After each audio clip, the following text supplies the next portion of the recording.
we have had some customers ask us to like answer their phone calls with a specific tagline. It's a beautiful day in Texas. It's storage.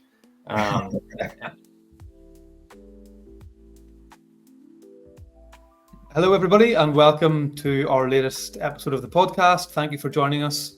We're joined today by James Thurgood and Devin Meinhardt from Zion Call Management in the US. It's great to have you both on. Thank you so much for joining us. Where are you at the moment? Hey, thanks so much for having us on. We're excited to be here. So I am in southern Utah, in St. George, Utah. It's just a couple hours away from Las Vegas. So it's kind of fun to be close to there. So I'm just from home in St. George, Utah right now. And I'm joining in. I live a couple hours north of St. George in the little town called Delta, Utah.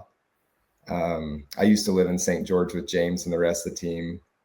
We started having kids, me and my wife. So we moved to the country and got a bunch of cows and chickens. So we're living the country life up here. Oh, well, yeah, fair, we can talk about cows and chickens. I could probably dig into that. That sounds pretty interesting. But funny because there's quite a presence in St. George. I know a few people actually in different companies who are based there in self-storage. And with a couple of shows a year in Vegas, it's kind of, I suppose it's handy enough to be where you are. Yeah, absolutely. Yeah, in fact, I am from Salt Lake City, Utah, and when this whole business got started, and a couple of the guys were here in St. George, and they kind of said the same thing. It's kind of a hub for storage, and so we moved the family down here, and it's been great. Yeah, it's exciting. Very good. So Zion Call Management is a tailored call answering and remote management service company, specifically focused on self-storage. So just interested to kind of learn a bit more about what that means. What does Zion do, and what's your role there as well? Yeah, absolutely. So we actually started as part of a facility management software company. If you've heard of Easy Storage Solutions. So we were part of Easy Storage in the earlier days, and we just started to hear that there was a need from the customer base. They didn't want to answer their phone calls anymore. Some of them just didn't want to talk, but some of them, they were busy or they weren't always near a computer where they could help. So we kind of just started to hear some chatter that they wanted some help answering their phones, and we kind of saw it as an opportunity to say, well, let us do it for you. So that's kind of where we spun off this call center idea, and we just kind of grew from there and became our own thing. And so that's kind of where we started. So yeah, our core service is call answering the phones for the tenants or the customers of the storage facilities. Mm-hmm. But over the years, we've kind of added on to our offerings, and Devin, he's over our sales side of the business. So I'll kind of let him go into some of the other things that we offer as well. Yeah. So my position with Easy Storage back in the day, I started with them in 2016. I was over all the ancillary services sales. So all of our products and services that complemented the management software itself, I would discuss those. And at the time we had our call answering service, the marketing, which focused on digital marketing services and accounting and bookkeeping, as well as tenant protection. And we had a couple other small ancillary products. So now Zion, we've kind of replicated that model. So we offer digital marketing services now as well. Call answering is our main bread and butter. We have like an answering side of the service, then we have an automated IVR portion of the service that helps assist customers with payments and collections and things like that. The digital marketing services just focus on all aspects of Google search. So we can help somebody from pay-per-click ads to their reputation management, automating the review gathering process, and then everything to do with SEO and like ranking the actual website itself on search platforms. That's the offerings right now that we have under the Zion call management umbrella. And yeah, we're excited to look to continue to expand that as technologies grow in different ways. So one of the things you mentioned was accounting and bookkeeping. So is that one of the things you're not doing at Zion that you used to do it easy, or did I just miss that? Correct. Yeah, we used to offer accounting and bookkeeping services and tax specialization for the self-storage industry. One of our partners, actually, so it's not under the Zion umbrella, but one of our partners, he, similarly to how Zion branched off, he branched off, and that entity is called Storage Unit Accounting. So he's involved in storage unit accounting and Zion, and we're kind of sister companies there. Okay. Who are your typical customers? Is it big operators with lots of sites, or is it somebody with one site and they just don't want to answer calls, or is it kind of just a big broad range? Yeah, good question. And that's kind of exactly where we were not too long ago when we started this company. Um, Operators weren't really used to a call center, and they were kind of scared to turn over their phone calls to someone else.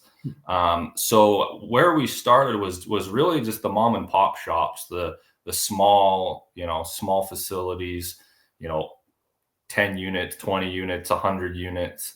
That's was the bulk of our initial customers. And over the last, I don't know, 8 or 9 years, I think at least where we are, people have gotten more used to that idea. And so, now we're starting to get some of the bigger clients, but still our kind of sweet spot is the smaller to medium size operators, where they maybe don't want to pay for a full-time employee, where we'll be a little bit cheaper than that, or or they have some help, they just want a little bit of extra help.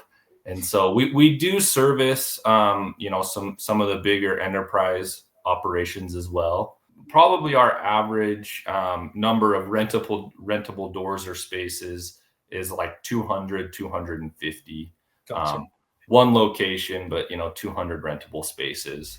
Yeah, and that makes sense, because the people with 100 locations, they've got the scale to kind of have a lot of this themselves. But not that they wouldn't be a customer at some point, but it's Right. The ones with 200 units, and we see that with our customers a lot as well, where people with one site, two sites, the cost of somebody to answer the phone is just kind of prohibitive, really, for a business of that size. So yeah, that makes sense. Exactly. How do you make sure that customer experience is right, for all these different brands, all these different kind of operations? Yeah, absolutely. That's really important to us. And the first way that we do that, the first thing that we do is we make sure that we can see the phone number that was dialed by the customer. So we can see when it's coming in that this call is for storage. Yeah. And so we make sure that our agents will answer with that name. Thanks for calling storage. This is James. How can I help you? And so that the caller knows, okay, I called the right place at least. So that's a big one. And actually,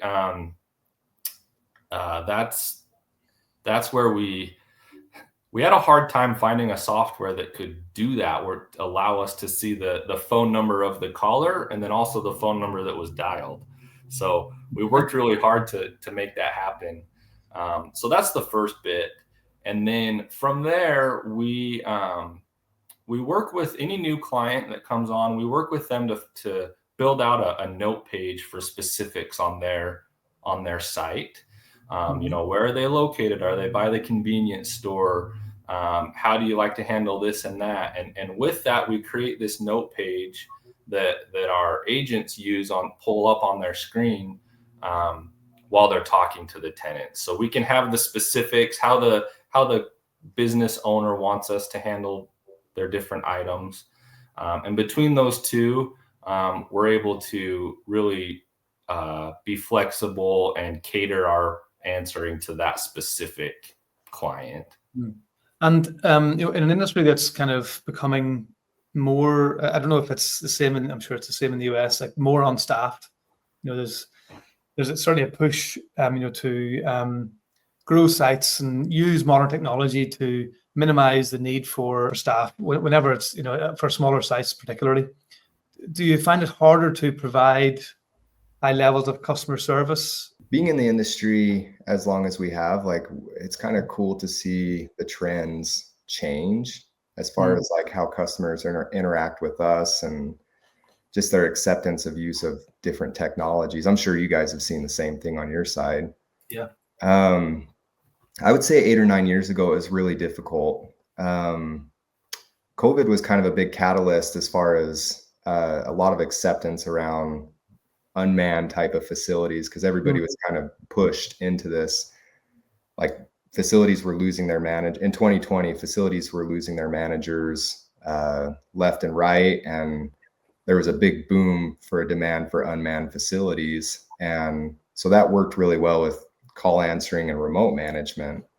So I think that opened a lot of operators' eyes to the ability to scale their business, not having on-site staff, not having a manager at a 100-door facility playing solitaire most of the day, and then answering an occasional question as customers came by. Is it a problem that occasionally some people arrive at a site expecting, somebody to greet them and hand them a cup of coffee and give them a nice tour of the facility? I mean, is the fact that isn't an option, does it hurt those businesses, or you think I think people are just accepting it now as the way business works? I think there's a lot more acceptance.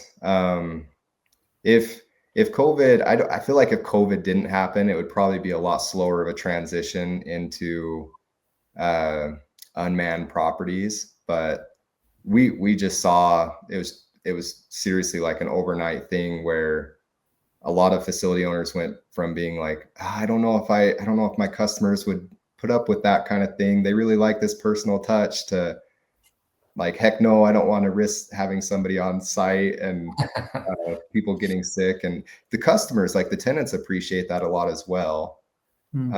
Obviously, a lot of it comes down to demographics. Like, I would say that that's a big thing, because it's trying to balance this younger generation that's kind of grown up, like, having the internet at their disposal. They're really good at navigating it, and they can just do everything at the click of a button.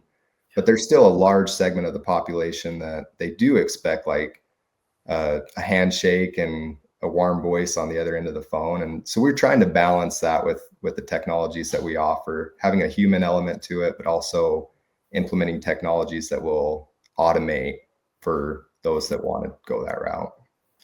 What sort of trends are you seeing in what the customers expect in self-storage? I mean, you've touched on one there, but like, what else are you seeing in the US market? Because if anyone listening in the UK, there's a lot to learn from, a market that is much bigger than us and much more used. Like, how are people expecting to interact with self-storage, and how is that changing? It's really interesting. Right now, at least in the US, there is a huge buzz around AI, having computers do everybody's job for them. There's this huge buzz. And so we'll go to some of these self-storage shows, like in some of the bigger ones in Las Vegas that you've probably been to, and all of the vendors there, they want to kind of push this AI agenda. But then when we sit down and talk to the customers, the business owners, and then even the people that are renting the storage units, they're not so sure about it. They still want the personal touch. They still want the human element. And so I think finding this middle ground of, there's some really cool technologies coming out there that can help us be more efficient and streamline things. I do think that exists, and we have started to use some of that in some of our offerings, but I don't think that the customer base is as accepting of it quite yet. They don't want to leave it all up to some artificial intelligence computer, But interesting you bring that up, because I was thinking about one of our customers here in the UK has been testing an AI-based telephone answering service. So, like an AI agent actually talking to people on the phone. Now, I don't know how it's gone. So, he might actually be like, no, it didn't work at all. And Yeah. but have you any experience of seeing or hearing about that in the US? Like, is that at a point where it's acceptable, do you think, yet, or how do you think about that? I think that it's probably maybe close, maybe kind of close.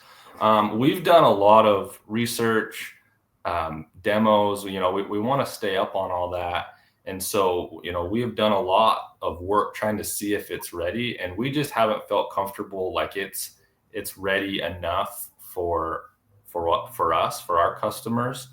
I think it can be helpful. We've used it for like automated outbound calls, or maybe to help a business owner, reply to their online reviews, help them with what to say, things like that. But at least up until now, we haven't found a automated agent that can handle all of the types of questions that our agents get. Yeah. And so I think it will probably maybe get there almost one day. But we actually, personally, I don't think that it could ever totally replace a real person. It's interesting because I think in a world where so many things are moving kind of digital and no communication, I think that, there's an argument that, actually having a human connection could become so much more valuable potentially in future, because people actually probably crave a bit of that as That's well. true. It's not just about efficiency all the time. It can often be, actually, I want to talk to them. Yeah, absolutely. And Devin, you mentioned something earlier about, you talked about your marketing service and, and Google Ads and how you provide services around that. I've noticed recently, whenever I'm doing a Google search, how the results are now dominated by an AI result at the top.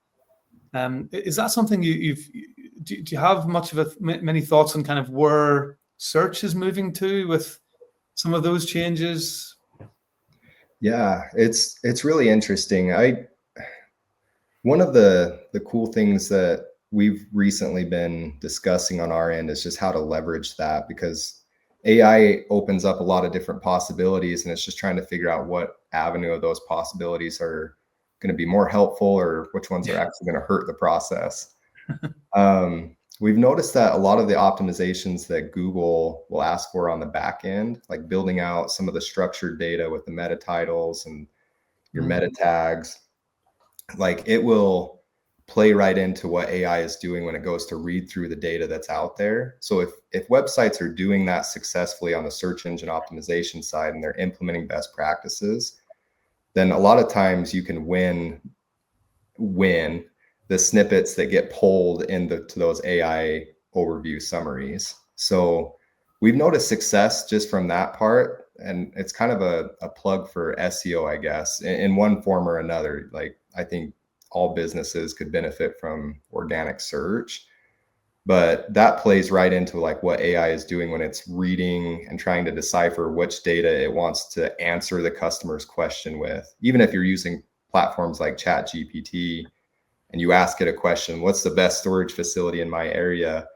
When it goes out there and it tries to summarize the data of storage facilities, it's going to read the content that's most structured to answer that question. And so a lot of times it'll pull those snippets directly from your website. And then if you click into it, you can see a little link that'll direct them to that traffic to your website. So that's one for instance. But I think it's going to continue to play a bigger part as people become more familiar with how to use those resources, and us as marketers, we figure out how to play into that to assist them. And do you have any specific advice for operators who are running a site without staff about how they can kind of get the right balance between automation and that kind of need for a bit of a human connection at times? One thing that we ask is, as long as we have somebody that we can reach out to that is close enough nearby on site, where if there is a physical issue, the gate is broken or somebody's door won't unlock or whatever it is, as long as we have someone that we can call that can go take a look at it, go help, we can do most of the day-to-day stuff for them over the phone. The websites and technologies are so good now that we can do a lot over a computer. But at least still, we haven't found anyone be successful that doesn't at least have a way for someone to go check something out on site. And so that's our biggest recommendation to owners. Obviously, we will do whatever the customer wants, right? But that's our biggest recommendation is just, sometimes it's a neighbor that's nearby. A lot of times it's just the business owner that might be somewhat close, and maybe they'll go drive by the facility once a week or once a month or whatever it is, But that's kind of our recommendation. That might change, but for now, at least on the operations side, it's really helpful as long as there's someone that could have physical eyes on the facility every once in a while. Yeah, even I have a site of my own here in Northern Ireland, and I haven't been for quite a long time now, but I do have one of my members of staff. He's available, and the gate breaks from time to time, and there's really nothing. You cannot fix that remotely. Right. There's other things I don't even want to talk about them, like dead animals. Right. Yeah. You're not going to get. You can't get software to remove that. So get that. What about if you're operating a self-storage business, and you want to kind of stand out from the crowd, you want to create kind of a whoa moment or just something that's going to really deliver the customer just a different experience to a competitor. What can an operator do to create that kind of experience? And is that something you think about as part of your service? I think one of the things, at least in our business model, that we have to recognize is that we have two customers that we're serving. We're servicing the operators, which is our main clientele, but then we work directly with their customers, who are the tenants. So I think success for us and standing out from other options for management, it just comes from working well with the storage operator and dialing in their notes, making sure that all of the processes that they currently have in place that make their facility what they are, like they communicate that well to us so that we can detail it out in a way that our agents would understand, and then be able to offer that same level of customer service when we're speaking to their tenants on the phone. So we recently had a customer call in and say it was somebody that rented a unit from one of our agents, and he was he could tell that they were a call center just because in his previous employment he had set up call centers, but he was blown away with the experience that he had. He's like, I threw him curveball questions, and like they were able to answer. I even asked if I could buy his facility, and the agent had a really good answer. And what's the most unique or strange thing that a customer has requested from you? So I don't know that we've had any strange requests, but we have had some customers ask us to like answer their phone calls with a specific tagline, like it's a sunny morning here in Utah, or whatever it is. It's a beautiful day in Texas at Storage. And so kind of just funny things like that that we get requests for. And what's your answer to that? Is that the answer? Yeah, of course, no problem. Yeah. So we try to be as flexible as we can with these owners, with how we manage their business. And then I think Devin's experienced a few maybe where people want us to, they still want to shake their hands. Devin, if you kind of want to explain that piece. The crazy thing that we try to juggle is we want to be as customizable as we can to each individual location.